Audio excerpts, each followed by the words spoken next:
Full face helmet pero kayang gawin to? Solid, di ba? Tara, samahan niyo ako i-review itong pinakabagong helmet option from Geely Philippines, ang Geely Phoenix Helmet. Let's go!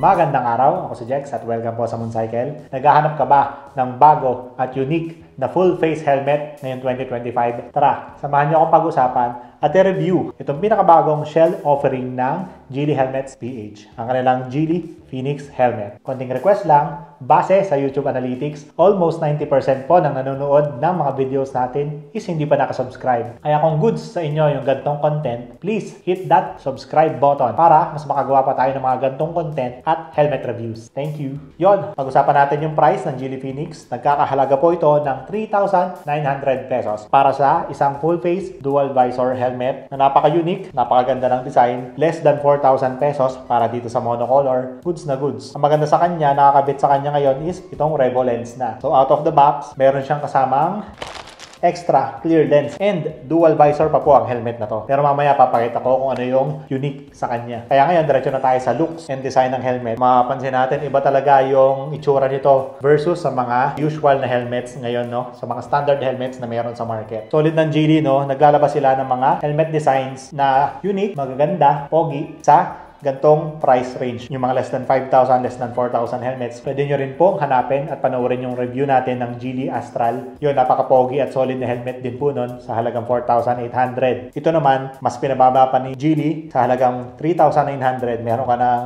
bago at unique na helmet design, no? So, sa looks pa lang, dito sa outside, mapapansin natin, ang laki ng kanyang visor, no? Mamaya natin bubuksan yan. Surprise!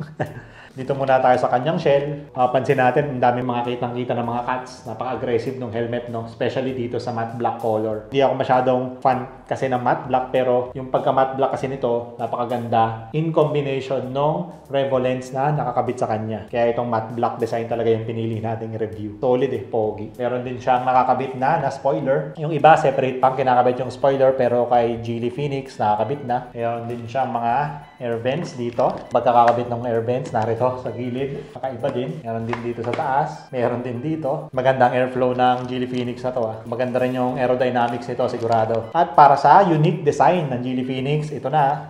Yung pag binuksan mo, makikita mo, ang laki ng opening. Solid, di ba? So usually, kaya gusto natin ng modular helmet dahil nayangat natin yung dito sa chin part, di ba? Meron ka ng full face, meron ka pang half face. Ang ginawa ng Geely Phoenix, pinalawak niya yung opening ng visor. Yung part dito, hindi lang yung upper half na mukha mo yung makikita, may access na rin sa bibig mo. Nakita nyo sa intro, di ba? Kahit hindi ko tinanggal yung helmet, yung full face helmet natin, pwede pa rin tayong uminom. May mga nagko-comment din sa mga initial reels natin. Pwede rin mag-vape. Ang dami na natin pwedeng gawin. Pwede na rin tayo makipag-usap. So usually kasi, nag-o-opt yung mga clients natin or yung mga riders sa modular helmet dahil pag traffic, mainit, pwede natin itaas yung helmet natin. Or pag may kakausapin tayo, tataas na lang natin yung unahang part ng helmet para mas madaling makipag-usap, mas madaling magtanong. But again, may mga disadvantage din po talaga ang modular helmet. Unang-una is, usually, mas mabigat po talaga ang mga modular helmets natin. Meron tayong mga dinadagdag na mechanisms para magawa niya yung kanyang up and down function.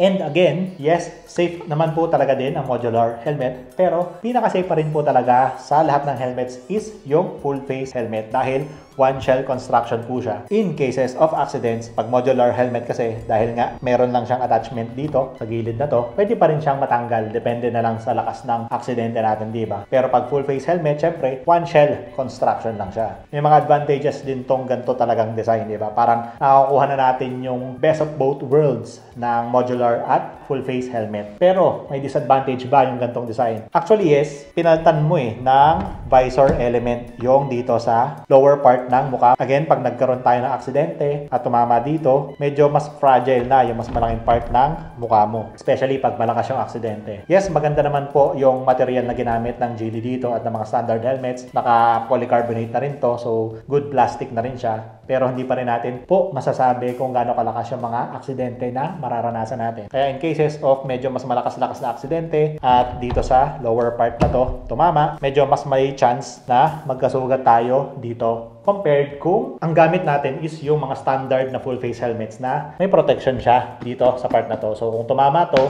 unang tatama is dun sa shell. Compare dito, pag tumama sa visor, may chance na masugatan agad yung ganto natin. So again, pipili ka na lang kung ano yung compromise mo, no? Not necessary naman na disadvantage talaga siya. Especially kung gamit mo siya daily, kung hindi ka naman talaga naglo-long ride or hindi mabilis yung patakbo mo. Pero again, kung papipiliin ako dito at sa modular helmet, itong design na ito ang pipiliin ko. Ayan, na-discuss na natin yung kanyang looks at advantage and disadvantage ng design na to, no? Punta naman tayo sa kanyang specs and features. Usually, hindi naman siya naiiba sa specs and materials na ginamit ng iba pang Geely helmets at iba pang standard helmets sa entry-level market dito sa Pilipinas. Talagang naiba lang yung kanyang pagkaka-design. Actually, hindi naman to bago talaga sa global market. Meron na rin pong gantong design ng helmet na available. Dinala lang po ng Geely helmet sa atin sa mas mababang halaga. Kasi yung helmet design na yon, medyo mas mataas yung pricing niya, na doon siya sa more premium pricing. And gusto ni Geely helmet maranasan natin sa entry-level market yung gantong design.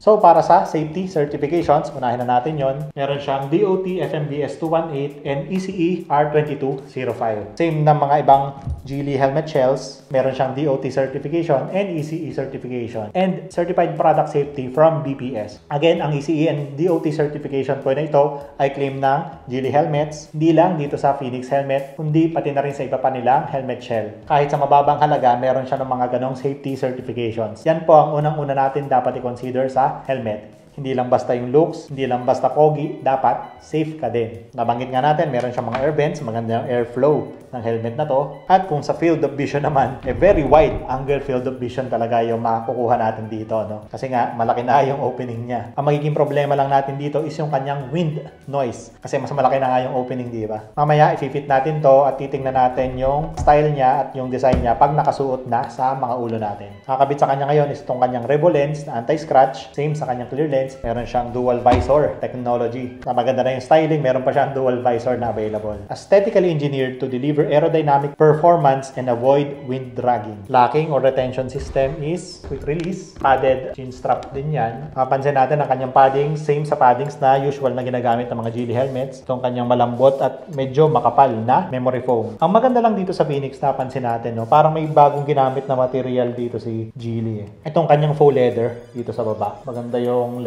faux leather material nila dito, and parang meron sila ditong additional leather sa likod to lessen yung wind na pumapasok sa mga ulo natin. Papansin din natin yung sa upper part, yung dito sa ulo part na foam, medyo mas kumapal eh. Medyo mas premium talaga tong helmet na to. And meron din siyang mesh material dito sa may ulo. Mapapansin natin, before yung contact ng ulo natin sa mismong shell, meron pa siyang mesh. Ulo, foam, mesh, then yung shell material. Siyempre, intercom ready na rin yan. Almost all modern helmets natin na lumalabas ngayon, intercom ready na din. Antibacterial, antifungal, antimicrobial, detachable, foam padding. Para pag medyo namamaho na ang ating mga pads, tatanggalin natin, laban-laban naman natin yan, mga bossing. And isa sa pinakagusto ko na ilalagay ng Geely helmet sa kanilang mga pads is itong emergency pull tab. Malaking tulong po yan para sa mga emergency personnel natin in cases of accidents. Mas madali po nilang matatanggal yung helmet sa mga ulo natin. Sensitive po ang leg natin in cases of accidents, no? Pero pag meron tayong emergency pull tab, mas madali nilang matatanggal yan. Para naman sa size and weight ng ating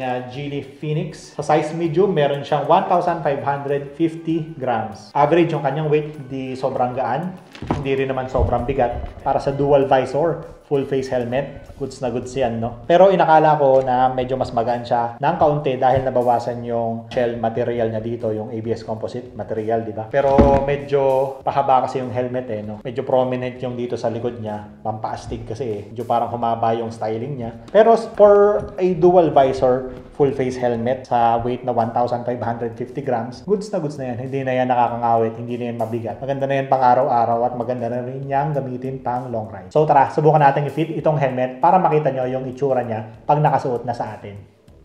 Siyempre, magbabalaklava tayo, no? Para hindi namamaho yung helmets natin pag sinusuot natin. Ang paborito natin balaklava ngayon is itong Dry Plus Premium Balaklava. Maganda yung material, malambot, and mabango. Nakakatawa talaga yung design niya. So ito po ay size medium. Parang sakto lang din naman sa atin yung size medium. Fan ba kayo ng Marvel? Pag nakikita nyo si Iron Man, pag nagtatanggal ng kanyang helmet, pag inaangat niya yung helmet niya, di ba? Parang ganito yung tsura niya. Kung may red or Iron Man edition pala to, no? Geely baka naman. Idea natin yan. Sabi ko nga sa weight na 1,550, okay lang naman, hindi siya mabigat. Sakto sa akin yung size medium. Size medium sa akin is medyo nakasagat yung pisngi ko, pero okay lang. Ang mahalaga, walang pressure point sa akin dito sa ulo. And pag sinusot ko yung dalawang daliri ko sa unahan ng helmet, okay lang, hindi ko naman na isusot. Sakto lang. Nakakatuwa, pero open na. Full face helmet, pero hindi lang tayo nagbe-vape Hindi natin matetesting. Pero sa mga nagbe-vape dyan, tuwan-tuwa kayo dito sigurado. Ito lang full face helmet na pwede ka uminom.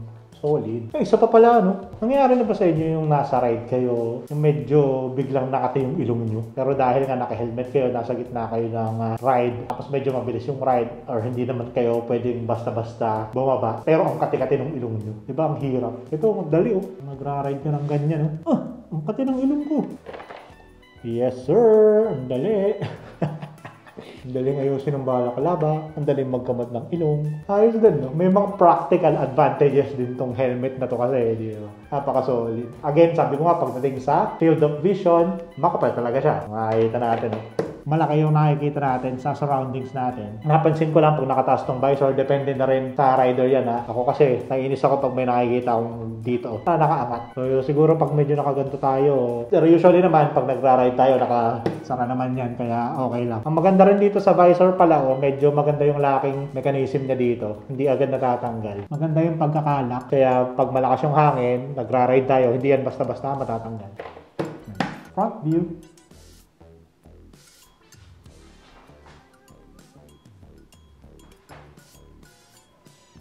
Again, sa mga naghahanap ng bago at unique na helmet ngayong taon para sa halagang 3,900 pesos, pwede mo subukan at i-consider itong pinaka-latest offering from Geely Helmets, ang kanilang Geely Phoenix Helmet. Maganda yung design, unique yung design, at may mga functionality and practicality advantage pang offer para sa inyo. Full face dual visor helmet na may modern features, pero pag nauhaw ka, hindi mo na kailangan magtanggal ng helmet. Doon pa lang panalo ka na.